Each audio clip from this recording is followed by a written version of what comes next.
Hello friends, learning sessions में आपका स्वागत है। और आज हम बात करने वाले हैं बैंक फाइनेंशियल मैनेजमेंट यानी कि बीएफएम के बारे में। बीएफएम का पेपर सबसे डिफिकल्ट माना जाता है सीआईबी के एग्जाम में, और उसमें भी मॉड्यूल बी को सबसे ज़्यादा डिफिकल्ट कहा जाता है। लेकिन इसी डिफिकल्ट एग्जाम को हम बहुत ज़्यादा आसान बनाने वाले हैं इस वीडियो क्वेश्चन की मदद से। तो ये video question series related to module B को एंड तक जरूर गो थ्रू करें। अभी के भी चैनल को सब्सक्राइब कर लें अगर आपने चैनल को अभी तक सब्सक्राइब नहीं किया है।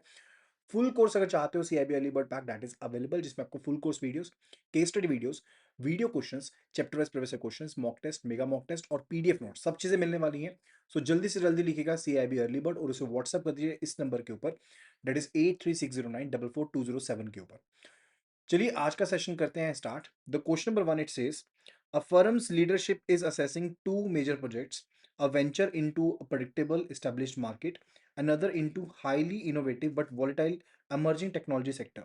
If the primary goal is to select the project that offers a more reliable return profile with minimal capital exposure, which project characteristics should they prioritize based on the fundamental principle of risk?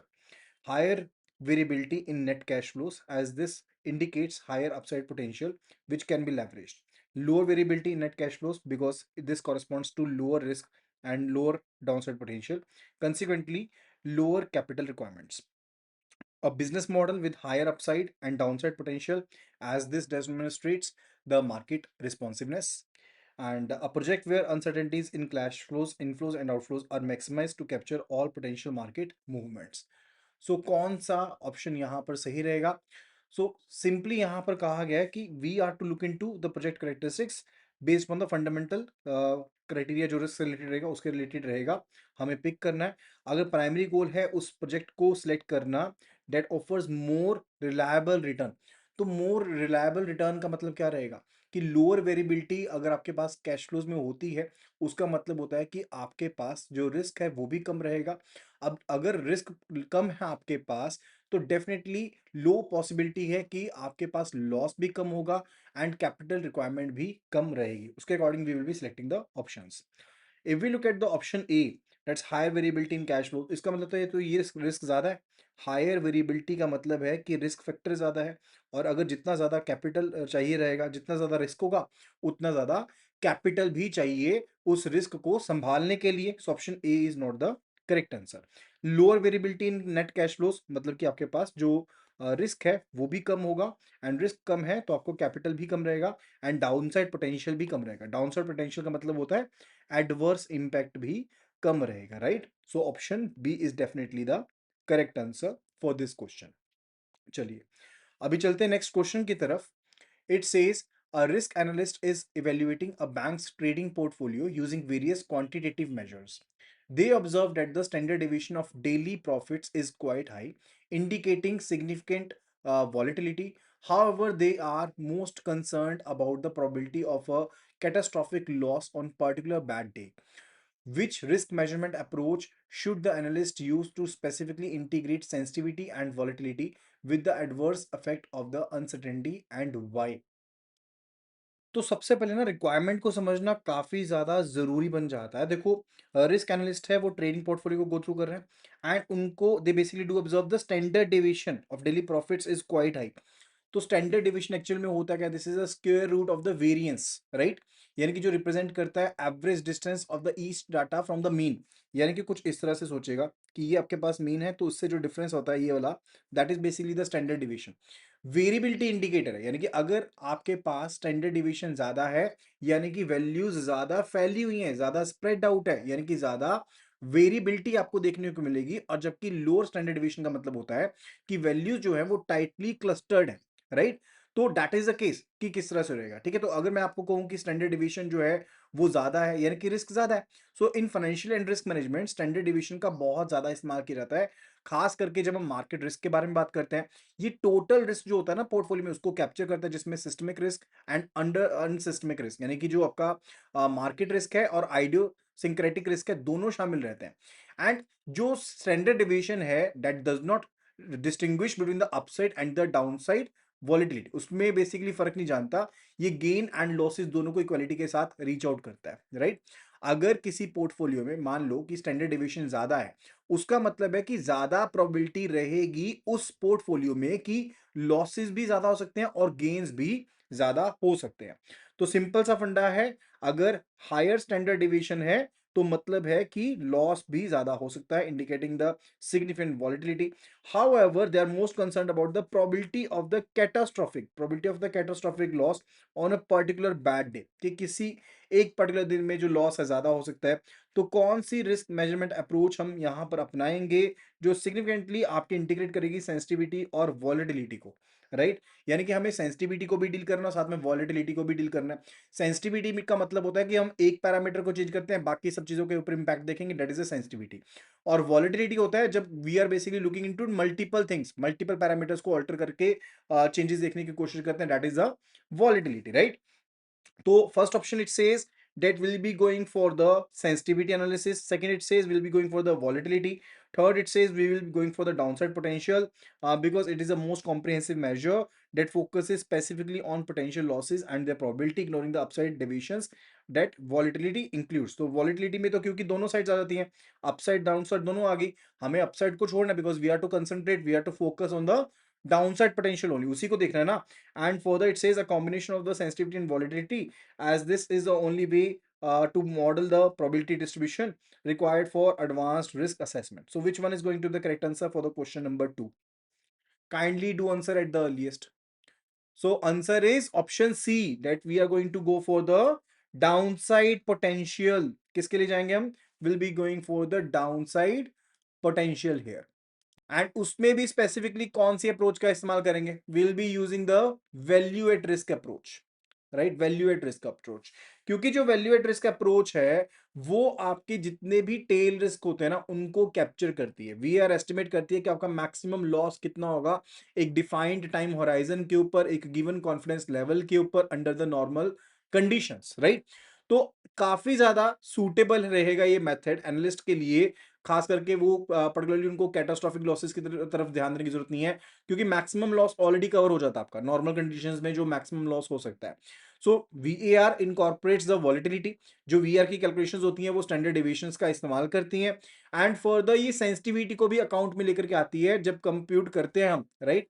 Why the parametric methods, let's say Monte Carlo method का इस्तेमाल करते हो हम इसका VR को calculate करते हैं, तो वीएआर सेंसिटिविटी जो होती है पोजीशंस की उसको भी चेक करती है। सो उसमें दोनों चीजें कवर हो जाती हैं वीएआर में, that is value at risk में, which is a approach of the downside potential का ही अप्रोच है। So answer is option C, answer is option C. Now let's move to the next question number 3. It says a bank's board of directors has established a comprehensive risk management policy. तो bank के जो board of directors हैं उन्होंने comprehensive risk management policy को establish किया है। A new complex financial product is proposed, right? तो एक नया financial product जो है, complex financial product जो है उसे propose किया गया है, that blends elements of lending and derivatives, जो उसमें lending और derivative दोनों के elements हैं, and the existing potential limits may not be adequate, जो आपके पास पहले पोटेंशियल लिमिट्स हैं वो एडिक्वेट नहीं है। According to the standard organizational framework for the risk management, which entity is primarily responsible for setting revised robust guidelines and periodically reviewing the potential limits for this new exposure? तो कौन इसको set करने वाला है इन guidelines से related, उसके बारे में हमें बताना है। Committee of senior level executives, the board of directors itself without any delegation, and the risk management support group, या फिर जो मैनेजमेंट रिस्क मैनेजमेंट कमेटी है which is a board level committee, that will be going to do the same. So which one is going to be the correct answer for this? So देखो, अगर हम बात करते हैं first of all related to the committee of senior executives के बारे में, जो कमेटी होती है सीनियर एग्जीक्यूटिव की, वो इंप्लीमेंट करती है existing risk and business policies को, राइट? सो पॉलिसीज को इंप्लीमेंट करने का काम, if we talk about the policy implementation, implementation का काम जो होता है वो कौन करता है? That is being done by the committee of the senior executives, right? वो किया जाता है। तो आंसर ए तो नहीं रहेगा, because we are talking about what, हम बात कर रहे हैं कि प्राइमरी रिस्पॉन्सिबल रहेगा कि रिवाइज्ड जो गाइडलाइंस हैं, रोबस्ट गाइडलाइंस हैं, उनको रिव्यू करना, उनको सेट करना, उसकी बात कर रहे हैं, राइट? ऑप्शन बी की बात कर रहे हैं बोर्ड ऑफ डायरेक्टर्स के बारे में। जो बोर्ड ऑफ डायरेक्टर्स होते हैं उनकी ओवरऑल रिस्पॉन्सिबिलिटी होती है रिस्क मैनेजमेंट को लेकर के, they do delegate the specific oversight functions, like they do set the limits and उनको रिव्यू भी करते हैं, गाइडलाइंस। बेसिकली की रिस्पॉन्सिबिलिटी होती है किसकी? इट्स सब कमेटी की। सब कमेटी की रिस्पॉन्सिबिलिटी होती है, not related to the board of directors. ठीक है, बोर्ड ऑफ डायरेक्टर्स की नहीं होती सेट करने की, रिव्यू करने की, वो सब कमेटी जो होती है ना बोर्ड लेवल की, उसकी जिम्मेदारी है। So definitely option B is also not the correct answer. And जो रिस्क मैनेजमेंट सपोर्ट ग्रुप है, ठीक है, उसका रोल क्या होता है? एनालाइज करना, मॉनिटर करना, रिपोर्ट करना रिस्क प्रोफाइल को, वो काम होता है रिस्क मैनेजमेंट सपोर्ट ग्रुप का। That is also not the correct answer. Option D, जो आपकी रिस्क मैनेजमेंट कमेटी है, जो बोर्ड लेवल सब कमेटी होती है, उसका ही कामकाज होता है। डेट रिस्क मैनेजमेंट कमेटी जो होगी वो रिस्पॉन्सिबल होती है कि उन्होंने गाइडलाइंस को सेटअप करना है for the risk management and reporting करनी है, एंड साथ के साथ जो प्रूडेंशियल लिमिट्स हैं वो भी करता है, एंड फर्दर जो प्रोडिकल रिव्यू करने का काम है वो भी बोर्ड लेवल सब कमेटी का कामकाज होता है। So accordingly we look at option D is going to be the correct answer. Question number 4, it says consider a financial institution that funds a 10-year floating rate loan indexed to a benchmark rate।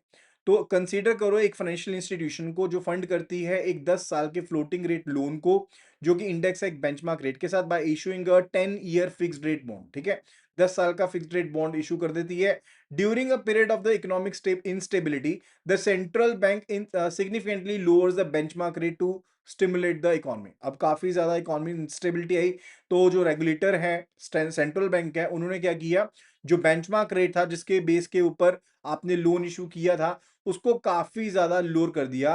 Which specific type of risk most accurately describes the negative impact on the institution's net interest margin resulting directly from the divergence of the rate structures. तो कौन सा risk आएगा? Gap risk और mismatch risk, funding risk, basis risk, या फिर reinvestment risk? What is going to be the correct answer for this? So simple सा फंडा है, यहां पर है एक लोन जिसको कि सेट किया गया है, फ्लोटिंग रेट लोन है, बेंचमार्क रेट B1 पर बेस्ड है, राइट, ये चीज है। एंड फर्दर एक 10 साल का बॉन्ड इशू किया गया है, इसको फंड करने के लिए बॉन्ड इशू किया गया है जो कि फिक्स्ड रेट के ऊपर बेस्ड है। लेट से ये फिक्स्ड रेट है 8% और ये बेंचमार्क रेट था 7%, 3% का ये मार्जिन अर्न कर रहे थे, राइट। अब अल्टीमेटली क्या हुआ कि ये जो बेंचमार्क रेट था ये लोअर हो गया, this is now lower down. अब ये लोअर डाउन हो गया तो नेट इंटरेस्ट मार्जिन जो था, नेट इंटरेस्ट मार्जिन पहले क्या था, अगर मैं कहूं कि लोन के ऊपर 3% का इन्होंने स्प्रेड अर्न करना था, तो टोटल इंटरेस्ट कितना चार्ज हो रहा था? लेट से 10% चार्ज हो रहा था, तो इनके पास मार्जिन पहले 2% का था। लेकिन लेट से अब इनका जो ये पर्टिकुलर बेस रेट है, जो इनका ये बेंचमार्क रेट है, ये ऑल्टर होके हो गया 5%। ठीक है, 5% प्लस 3% का स्प्रेड अर्न कर रहे थे, तो ये कितना हो गया? 8% हो गया, यानी कि नेट इंटरेस्ट मार्जिन जो हो गया अब वो कितना हो गया? 0 हो गया, राइट। तो इस तरह का जो रिस्क होता है उसे क्या कहते हैं? We need to answer it. अब जो फर्स्ट ऑप्शन दी गई ना आपको, related to the gap risk और the mismatch risk, gap risk या मिसमैच रिस्क अराइज होता है जब टाइम डिफरेंसेस होते हैं repricing of the assets and liabilities में, राइट, जो कि यहां पर रिलेटेड टू है कोर इशू से, लेकिन not related to timing of the future funding need, right. Future funding need के रिलेटेड तो नहीं है ना यहाँ पे, so option A is not going to be the correct answer. अगर ऑप्शन बी की बात करें फंडिंग रिस्क के बारे में, that's basically the liquidity risk, जो कि एबिलिटी होती है रिलेटेड टू कि आप नेट आउटफ्लोज को रिप्लेस करने में दिक्कत आ रही है, उसके रिलेटेड दिक्कत होती है, तो उसे हम क्या कहते हैं? We say it to be the funding risk. अब इस केस में तो लोन भी 10 साल के आपके पास, फंड्स भी 10 साल के हैं, तो कोई ऐसा कोई रिस्क है नहीं है। Option B is also not the correct answer. फिर बात आती है ऑप्शन सी के बारे में, that is the basis risk. Basis risk तब आता है जब interest rate, assets and liabilities होते हैं वो अलग अलग बेंचमार्क के ऊपर बेस्ड होते हैं, जिसकी वजह से अगर एडवर्स मूवमेंट होती है तो डेफिनेटली स्प्रेड के ऊपर इंपैक्ट पड़ेगा। अब इस केस में भी ऐसा ही है, आपके बेंचमार्क के ऊपर इंपैक्ट पड़ रहा है तो डेफिनेटली आपकी इनकम के ऊपर इंपैक्ट पड़ रहा है। दोनों आपके एसेट्स जो है, लोन आपके अलग बेंचमार्क के पास है एंड आपके बॉन्ड्स अलग बेंचमार्क के ऊपर है, तो definitely that is basically is going to be the correct answer, that is the basis risk. And when we are talking about the reinvestment risk, reinvestment risk का मतलब होता है कि जो भी पैसा आपके पास रीपेमेंट आएगी, हो सकता है कि रीपेमेंट जो आपके पास आए आप उसको सेम इंटरेस्ट के ऊपर डिप्लॉय ना कर पाओ, आपको उसे कम इंटरेस्ट रेट के ऊपर आगे डिप्लॉय करना पड़े। लेट से पहले लोन लिया था 10% के ऊपर हमने लोन दिया था, अब जो रीपेमेंट आ गई, जरूरी तो नहीं है ना कि हम 10% के ऊपर उसको आगे लोन पर दे पाए, हो सकता है इंटरेस्ट रेट कम हो गए हो तो हम सिर्फ 9% के ऊपर इंटरेस्ट रेट के ऊपर पर्टिकुलरली उसको आगे लोन पर दे पा रहे हैं। So that is the reinvestment risk, that is also not the correct answer है। ठीक है जी, तो आंसर जो रहेगा that is going to be option C. Option C will be the correct answer. अभी नेक्स्ट क्वेश्चन पे चलते हैं. It says a company's finance department is debating between two investment proposals by solidly comparing their project return, right. तो company जो finance department है वो debate कर रहा है दो इन्वेस्टमेंट प्रपोजल्स के ऊपर, कंपेयर कर रहा है प्रोजेक्टेड रिटर्न को और return on equity, right. Proposal X has projected ROE of 18%, involves significant exposure to foreign exchange fluctuations, while proposal Y has ROE of 16% in a stable domestic market. Y is relying solely on ROE for this decision considered as unreliable method according to the sound risk management principles. तो सिर्फ और सिर्फ ROE के ऊपर क्यों हम dependent नहीं रह सकते, and why this is not a good decision for that. So first of all, we need to understand about the return on equity. Return on equity का simple सा formula होता है. Let me write the formula over here. It's actually the net profit after tax. जो भी आपके पास net profit आता है after the tax वो आ जाएगा न्यूमरेटर का पार्ट, डिवाइडेड बाय जो एवरेज शेयर होल्डर्स इक्विटी है. जो शेयर होल्डर्स इक्विटी है that will the part of it multiplied by 100. This is your return on equity. ये आपका रिटर्न ऑन इक्विटी का फॉर्मूला है. सो रिटर्न ऑन इक्विटी में आपके पास दो कंपोनेंट है. एक होता है नेट प्रॉफिट आफ्टर टैक्स, यानी कि अर्निंग्स जो अवेलेबल है इक्विटी शेयर होल्डर्स के पास after the interest and tax, वो होती है. अगर हम बात करते हैं average shareholders equity, that is basically equity at the beginning at the end of the period, उसका एवरेज कर लो. इसमें share capital plus reserves and surplus सब चीजें शामिल रहती हैं. अब आरओई क्यों इंपॉर्टेंट है, क्योंकि आपको प्रॉफिटेबिलिटी बताता है ऑनर के पॉइंट ऑफ व्यू से, एंड डेफिनेटली आप परफॉर्मेंस बेसिकली कंपेयर कर सकते हो across the companies and industries, and इसे इन्वेस्टर्स एंड एनालिस्ट्स के द्वारा यूज किया जाता है. लेकिन इसमें कुछ लिमिटेशंस भी होती हैं, उसके बारे में भी हम समझने की कोशिश करेंगे. देखो आरओई जो होता है वो प्रॉफिटेबिलिटी को मेजर करता है to the shareholders equity, right. लेकिन जो अंडरलाइंग रिस्क लिया गया है so as to achieve that particular return, उसके बारे में ये बात नहीं करता है. If we talk about the project X, तो प्रोजेक्ट एक्स के केस में आपको रिटर्न मिल रही है, रिटर्न ऑन इक्विटी है आपके पास 18%. प्रोजेक्ट वाई के केस में जो रिटर्न मिल रही है दैट इज बेसिकली 16%. लेकिन 18% वाले के केस में आपके पास फॉरेन एक्सचेंज फ्लक्चुएशंस का जो रिस्क है वो भी यहां पर इन्वॉल्व है, जिसकी वजह से आपके अल्टीमेट लॉसेस ज्यादा हो सकते हैं अगर करेंसी मार्केट सही से काम नहीं करती है. प्रोजेक्ट जो वाई है आपका, प्रपोजल वाई है, उसके केस में आपको 16% रिटर्न ऑन इक्विटी मिल रहा है एक स्टेबल डोमेस्टिक एनवायरनमेंट में जहां पर अनसर्टेनिटी लोअर है. So we can simply be saying कि इस केस में if we talk about the uncertainty, तो अनसर्टेनिटी ज्यादा है, जबकि इस केस में डोमेस्टिक मार्केट में स्टेबल मार्केट है एंड यहां पर अनसर्टेनिटी जो है वो काफी कम है, यहां पर वेरिएबिलिटी भी कम रहेगी, राइट. सो प्रोजेक्ट वाई में स्टेबल डोमेस्टिक इन्वायरमेंट है. सो आरओई को आर्टिफिशियली इन्फ्लेट भी किया जा सकता है. लेट्स से कि अगर आप लेवरेज आपका ज्यादा है, यानी कि आपने डेप्ट ज्यादा लिया हुआ है, स्पेक्युलेटिव रिस्क ले रहे हो, राइट, तो उससे क्या होगा, अल्टीमेटली रिटर्न ऑन इक्विटी को ज्यादा शोकेस किया जा सकता है, राइट. आरओई जो होता है वो एक रिटर्न मीट्रिक है, राइट. ये रिस्क एडजस्टेड परफॉर्मेंस को कंसीडर नहीं करता, काइंडली ध्यान रखिएगा. ये क्या नहीं करता, रिस्क एडजस्टेड परफॉर्मेंस को कंसीडर नहीं करता. साउंड रिस्क मैनेजमेंट जो होती है दैट्स बेसिकली रिलेटेड कि आप रिस्क एडजस्टेड रिटर्न को मेजर करें, उसका इस्तेमाल करें. जैसे कि you can be using the RAROC, risk adjusted return on capital employed का इस्तेमाल कर सकते हैं, या फिर वैल्यू एट रिस्क का इस्तेमाल कर सकते हैं for the downside potential over there. तो वो आपको क्लियर पिक्चर देगा, right. So exposure to volatile market के केस में आपको ज्यादा डीपर इवेल्यूशन करनी चाहिए. सो आंसर इज सिंपल कि आरओई को मैनिपुलेट किया जा सकता है. अगर फाइनेंशियल लेवरेज ज्यादा है तो उससे क्या होएगा कि आपके रिटर्न्स भी बढ़ेंगी लेकिन आपके पोटेंशियल लॉसेस भी बढ़ सकते हैं. एंड फर्दर हाई आरओई एक सिग्नल होता है कि आपका लेवरेज ज्यादा है, जरूरी नहीं होता कि आपकी एफिशिएंसी ज्यादा होती है, राइट. सिंपल सा फंडा है. तो सिंपल सी चीज यहां पर क्या रहेगी कि जो प्रोजेक्ट वाई है that should be considered, right. तो ऑप्शंस को देखते हैं. Because ROE does not account for the capital charge, options क्या कह रही हैं, because ROE does not account for the capital charge or loss probabilities which are essentially for true investment comparison, because a higher ROE inherently means investment has a lower risk profile and is always preferable, and because ROE is measure of downside potential and its comprehensive analysis must also include the upside volatility, because ROE is difficult to calculate accurately whereas risk adjusted measures have simpler and more reliable formula. So answer क्या रहने वाला है question number 5 के case में, it is going to be option A. Option A is the correct answer. Why option A is the correct answer, देखो जो return on equity है that basically fails to capture the overall risk, सारे risk को capture नहीं कर सकता, revenue model में जो भी रिस्क है उनको कैप्चर नहीं करता, ये सिर्फ और सिर्फ आपको प्रॉफिटेबिलिटी शोकेस करता है। सो ये एक रिलायबल टूल नहीं है इन्वेस्टमेंट डिसीजन लेने के लिए। प्रॉपर कंपैरिजन करना है, अगर आपको सभी रिस्क को काउंट करना है तो as I told you RAROC का इस्तेमाल करो, ठीक है। And risk pricing must be there, ताकि हम पर्टिकुलर फैक्टर्स को देख पाए कि capital charge and loss probabilities क्या होंगी उसके साथ associated, right. So option A is going to be the correct answer for this question. Now let's move to the question number 6. It says a risk analyst is using sensitivity to measure the interest rate risk of a government bond portfolio. तो एक risk analyst sensitivity का इस्तेमाल कर रहे हैं। दे calculate for 1% change in the interest rate the portfolios market value changes by 50,000 USD. While this is useful metric, what is the significant drawback of relying solely on the sensitivity measure of overall risk measure assessment of the portfolio in a dynamic market? देखो simple सा fund है sensitivity.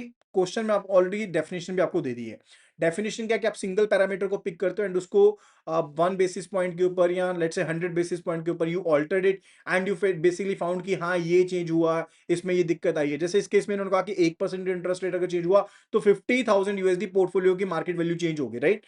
लेकिन what if there are multiple parameters that are going to change, ऐसा तो नहीं है सिर्फ interest rate change होगा, बाकी पैरामीटर्स भी तो चेंज होंगे ना। So that is the major limitation, sensitivity model का सबसे बड़ा लिमिटेशन यही रहता है, right.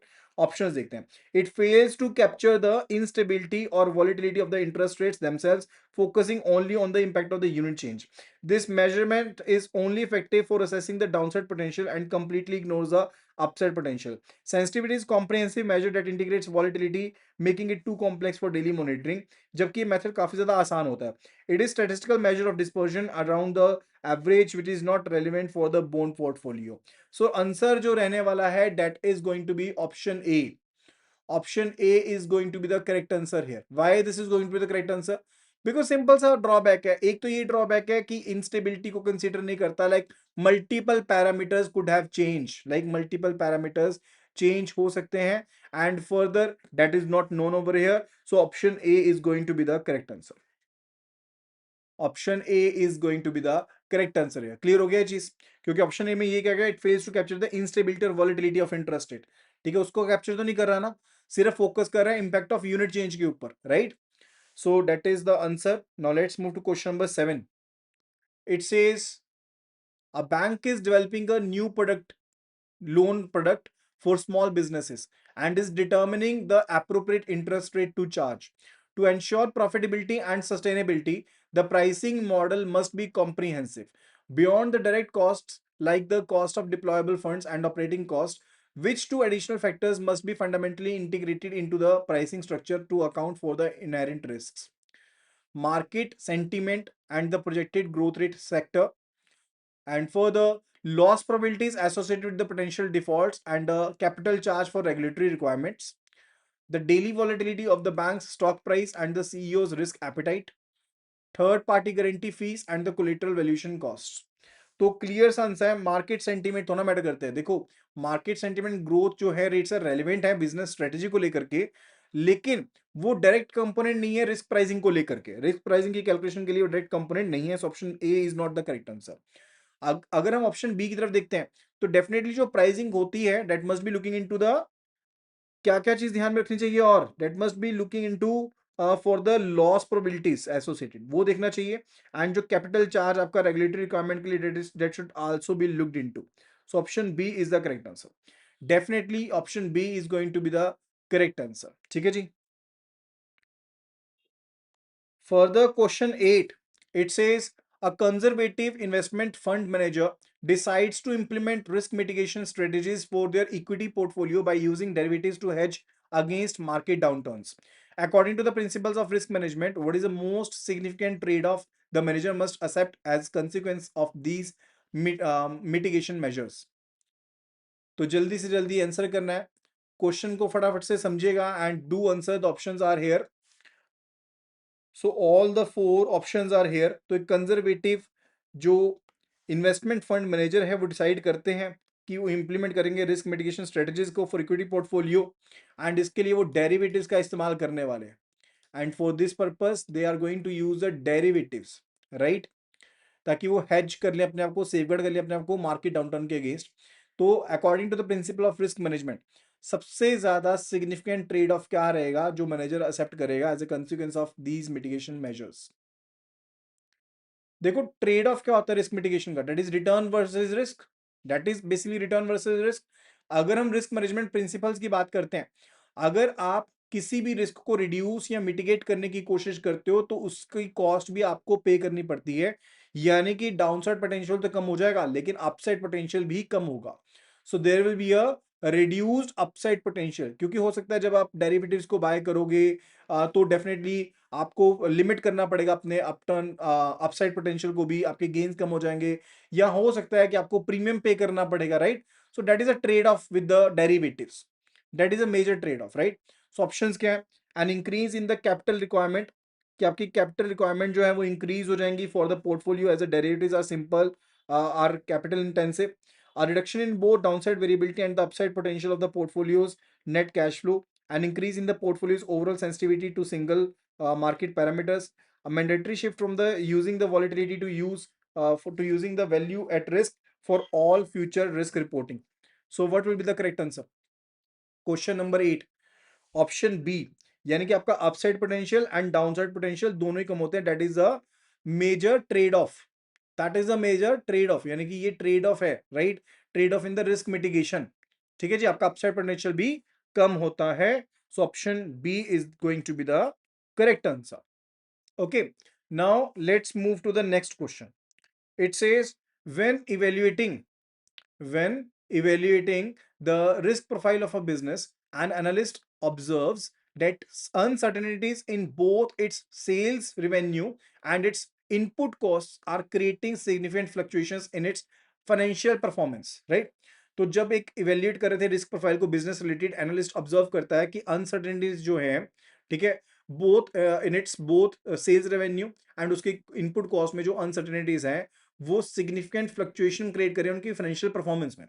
How do these uncertainties collectively impact the business's risk profile and its potential outcome?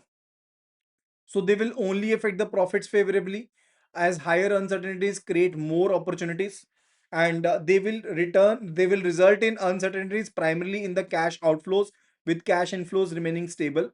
They will cause variations in net cash flow, which could lead to either higher profits or in adverse situations higher losses. Definitely, अगर आपके पास uncertainty है, uncertainty का मतलब होता है volatility है, volatility का मतलब होता है रिस्क है, रिस्क है तो आपको बेनिफिट भी ज्यादा हो सकता है और नुकसान भी ज्यादा डेफिनेटली हो सकता है, राइट। सो अनसर्टेनिटी आपके पास दोनों में रहेंगी, कैश इनफ्लोज में भी रहेगी, कैश आउटफ्लो में भी रहेगी, यानी कि जब आपका नेट कैश फ्लो है या फिर प्रॉफिट है उसमें आपको अनसर्टेनिटी देखने को मिल सकती है। एंड ये वेरिएबिलिटी जो है डेट में लीड टू कि आपको प्रॉफिट भी ज्यादा हो सकता है या फिर ज्यादा लॉसेस भी हो सकते हैं। So option C will be the correct answer here. Next question, it says an analyst is calculating the 10-day volatility for a stock. They have determined that the daily volatility of the stock returns is 1.5%. Assuming the daily volatilities are independent and identically distributed, what is the correct method to extrapolate this to find out the volatility over the 10-day time horizon? अगर 10 दिन के time horizon के ऊपर we are to calculate the volatility, how we can be calculating, right. So that we need to calculate कि हम calculation किस हिसाब से करने वाले हैं। सो फटाफट से देखते हैं कि एक्स्ट्रापोलेट कैसे करना है डेली वॉलिटिलिटी को टू अ 10-डे volatility. How to extrapolate daily volatility to 10-डे वॉलिटिलिटी? फॉर्मूला सिंपल सा है, that is volatility over T days, यानी कि T number of days, that will be equal to what, जो डेली वॉलिटिलिटी वो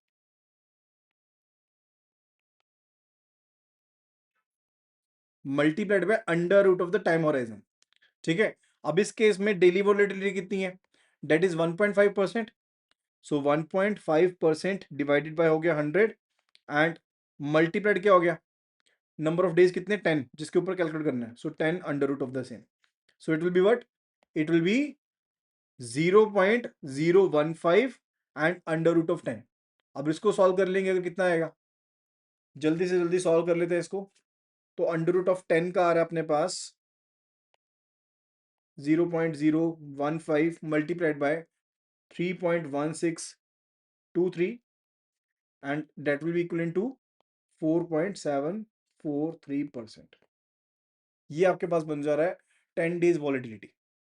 ये 10 दिन की वॉलेटिलिटी बन जा रही है, राइट। अब जो ये रूल है वो एज्यूम करता है कि रिटर्न जो है नॉर्मली डिस्ट्रीब्यूटेड है एंड वो अनरिलेटेड है, राइट। यहां पर इस हिसाब से हम कैलकुलेशन कर सकते हैं। ऑप्शंस को देखते हैं।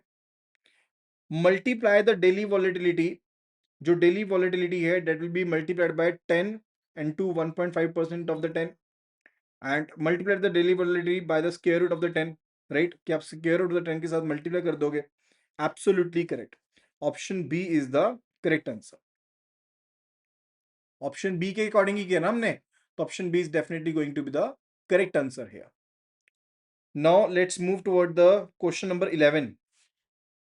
It says the top management of a global bank is concerned about its overall exposure to geopolitical risks. To govern this, they need to establish a clear policy framework that outlines the bank's tolerance for such risks. What is fundamental responsibility of the board of directors in this context? Overall responsibility किसकी रहती है? Board of directors की रहती है, right. And further जो भी policy को validate करने का काम है वो किसका रहता है? वो बोर्ड ऑफ डायरेक्टर्स का रहता है। So as to conduct day to day monitoring and analysis of geopolitical risk factors and report them to senior management. ये काम क्या बोर्ड ऑफ डायरेक्टर्स का है? ये काम क्या बोर्ड ऑफ डायरेक्टर्स का रहेगा? नो। जो पर्टिकुलर फंक्शन है वो रिस्क मैनेजमेंट सपोर्ट ग्रुप का है। ये काम जो है किनका है? रिस्क मैनेजमेंट सपोर्ट ग्रुप का ये काम काज रहता है। This will be related to them, right? And to articulate the bank's risk management policies and procedures and to set aggregate risk limits that the bank will operate within. ये काम किनका रहेगा? That is actually related to the board of directors. Articulation का काम and further procedure policies बनाने का काम, ठीक है, जिसके बीच में बैंक काम करेगा, ये इन्हीं से रिलेटेड है। So overall responsibility risk management की बोर्ड ऑफ डायरेक्टर्स की रहती है। अब इसमें let's say so as to articulate the risk management policies, procedures and further so as to set the aggregate risk limit for the entire organization, ये सारा काम किनका है? बोर्ड ऑफ डायरेक्टर्स का है। If we look at the option C, to directly implement the business strategy and required to mitigate the geopolitical risk in every transaction, implementation की responsibility जो होती है वो committee of senior level executives की रहती है। ये किसका काम रहता है? Committee of senior level executives का काम रहता है, right. And if we talk about the option D, to ensure the robustness of the specific quantitative models used to measure the geopolitical risk, robustness को measure करने का काम जो है that's basically related to the RMC, risk management committee का काम रहता है, जो कि board level सब कमेटी होती है, ठीक है। तो robustness को चेक करने का काम quantitative models की, right, risk measurement model की, that's basically responsible to the RMC, that is a risk management committee। ठीक है जी, चलिए अभी चलते हैं क्वेश्चन नंबर 12 की तरफ। It says a bank offers a long term mortgage product that allows borrowers to prepay their loan at any time without a penalty. Simultaneously, the bank offers a long-term fixed rate certificate of deposits that allow depositors to withdraw their funds before maturity by paying a small fee. Which type of specific risk a bank is exposing? यानी कि अगर bank ने pre payment allow कर दी है, pre payment कर सकते हो आप, या फिर इमेच्योर आप प्री मेच्योर विड्रॉल कर सकते हो, प्री मेच्योर विड्रॉल भी कर सकते हो एफडीआर का या किसका। तो कौन सा रिस्क है? डिफॉल्ट रिस्क है, बेसिस रिस्क है, एम्बेडेड ऑप्शन रिस्क है, या गैप रिस्क है? क्रेडिट रिस्क होता है जब पेमेंट में फेलियर हो जाए, तो वो तो नहीं है। बेसिस रिस्क होता है जब बेंचमार्क जो है अलग अलग है, एसेट्स रिलेटेड, लाइबिलिटी से रिलेटेड, तब जो रिस्क बनता है कि आपका नेट इंटरेस्ट मार्जिन कम हो जाएगा अगर एडवर्स मूवमेंट होती है, that is a basis risk, वो भी नहीं है। एम्बेडेड ऑप्शन रिस्क रहेगा answer. Answer will be the embedded option risk. Embedded option risk होता है कि लोन की पॉसिबिलिटी की वो प्रीपे किया जा सकता है और डिपॉजिट की उसको प्रीमेच्योर विड्रॉ किया जा सकता है। अब बोरर के पास राइट रहता है कि वो प्रीपे कर सकता है और डिपॉजिटर के पास राइट रहता है कि वो विड्रॉ कर सकता है। दोनों ही चीजें जो है, those are the options which are embedded with in the standard contract, right. So option C is the correct answer. Answer is going to be the option C. So that will be all related to this video, and this is the first part related to the risk and the basic risk management chapter from the module B of the BFM. So we are going to cover the part 2 super soon. And अगर आपको ये video पसंद आई and if you want the PDF, तो simply लिखेगा CAIIB PDF, CAIIB BFM PDF लिख करके कर दीजिए WhatsApp at the number 83609444207, and I'll be sharing all the details with you. Thank you so much and see you again in the next video. Happy learning.